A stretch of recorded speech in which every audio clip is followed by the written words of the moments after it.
नमस्कार. आज जगामध्ये हार्ट अटॅकचं प्रमाण प्रचंड वाढत चाललेलं आहे. तुम्ही बघताय की तरुण लोकांच्या मध्ये पूर्वी हे हार्ट अटॅकचं प्रमाण नव्हतं, पण तरुण लोकांच्या मध्ये हे हार्ट अटॅकचं प्रमाण पण वाढलं आहे. 20-30मध्ये सुद्धा हार्ट अटॅक यायला लागलेले आणि यामुळं अगदी जवानीत येणाऱ्या माणसांचं सुद्धा सगळं आपल्याला मुकावं लागतं आहे असा हा.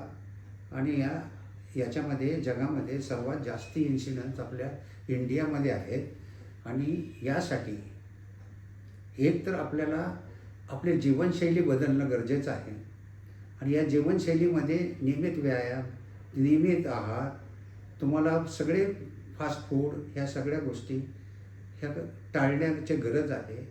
तुम्हाला तुमचं ब्लड प्रेशर, डायबिटीज हा व्यवस्थिशीर कंट्रोल करणं अत्यंत गरजेचं आहे.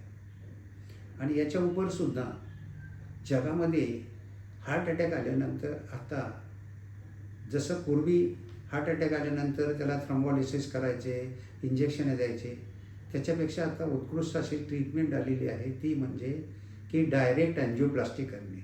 म्हणजे काय की हार्ट अटॅक आल्यानंतर त्याची एखादी रक्तवाहिनी बंद पडते.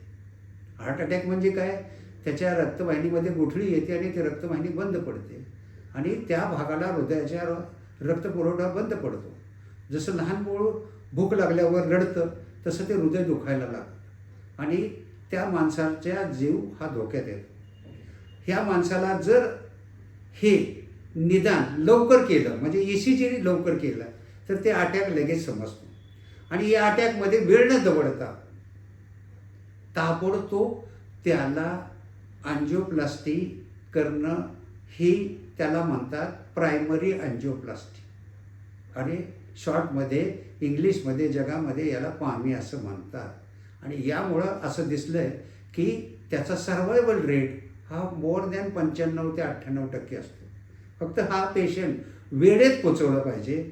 म्हणून मला समाजातील सर्व लोकांना सांगायचं आहे की लवकर हार्ट अटॅकचं निदान करा आणि लवकर अँजिओग्राफी आणि अँजिओप्लास्टी करा.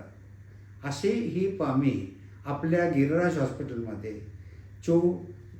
दररोज रात्रंदिवस शनिवार रविवार कुठल्याही असे 24 तास असे 365 दिवसमध्ये उपलब्ध आहे की तुम्हाला अशी काळजी करायची कारण नाही आज रविवार आहे कसं काय डॉक्टर भेटतील.